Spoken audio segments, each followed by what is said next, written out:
If you've ever felt stifled, or like you can't be the person that you want to be, or you're not completely happy with how things are going in your life, this video has the potential to change all that.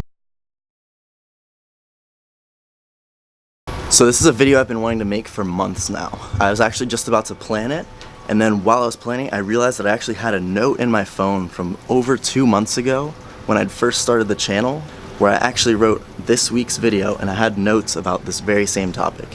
And now it's finally the time. Hopefully it's short and sweet, but very, very full of information. So, as the title says, your identity is holding you back. What do I mean by this? Well, first, we have to figure out what your identity is. Your identity is really just the collection of stories that you tell yourself about yourself based on your past thoughts, actions, and experiences. So having that in mind, when you choose not to do something just because you don't think that's who you are, or that doesn't fit in your personality or your identity, you're literally just saying the only reason you can't do something is because it doesn't fit with the self-created image you have of yourself based on your past, which when you really think about it is ridiculous. In my case, if I was still heavily identified with all my past experiences, like being a valedictorian in high school, being a committed athlete, then going on to college to have a full ride, graduate with honors, and 2 majors, I wouldn't be here making YouTube videos. I'd probably be sitting in an office or maybe continuing my education with a master's degree, something like that.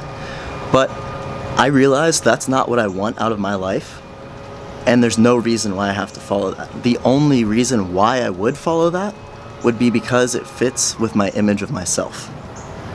But if that image of myself isn't what I want, I'm not gonna follow it. I'm gonna do what I wanna do.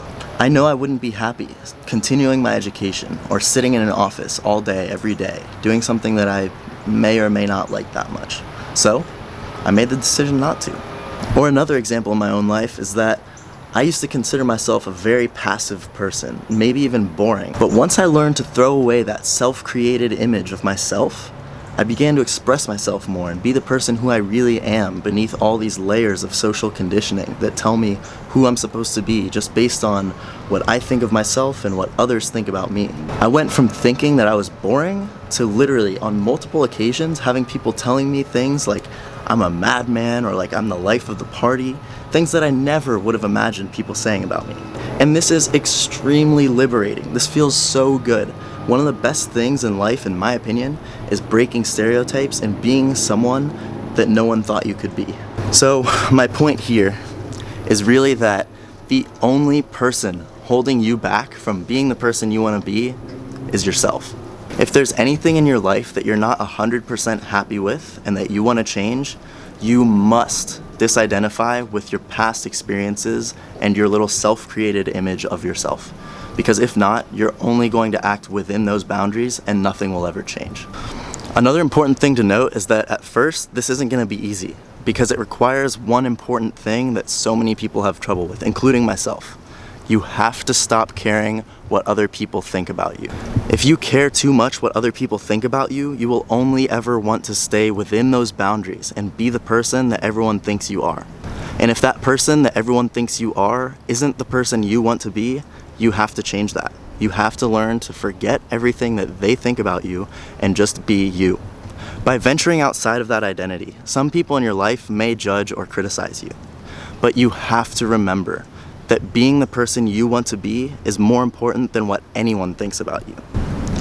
Now, an easy little hack that's helped me with this and might help you too, is that if you ever catch yourself saying things like, that's just not me, or I'm just not that type of guy or that kind of girl or whatever, ask yourself, why do I think that's true? Why do I believe that that's just not who I am? Is it just because it doesn't fit with the story I've told myself about myself? Or is there a good, genuine reason why not? I'm gonna end this little rant on a quote that I came across that is actually a misquote. It's actually based on a quote by Henry David Thoreau, "Most men lead lives of quiet desperation." But this misinterpreted version I think is actually better. It says, "Most men lead lives of quiet desperation and die with their song still inside them." So basically, what I want you to take away from this video is do not die with your song still inside you. Do not be a person that either someone else tells you you should be, or that you tell yourself you should be just because of how you've been in the past. Do whatever you want to do, be the person you want to be, and that's that. Simple. You just have to not care what other people think about you. Just always remember that the person whose opinion that matters most is your own. If you're being the person you want to be and living a life of fulfillment, of happiness, whatever, that's what's important. And other people will see that in you, they will respect that, and you will probably have even more, even better friends, and even better life, all that good stuff. So if you're not 100% happy with everything in your life, change that image of yourself. That image of yourself is literally nothing. When you really think about it, it's not a thing. It's not some thing on your shoulders that's holding you down, keeping you from being who you want to be. Literally, it's all in your head. And if you just throw that away, you can do whatever you want to do. It sounds cliche, but it's so liberating and it will make you so much happier. So please, live the life you want to live and don't die with your song still inside you. And have a great day. Peace.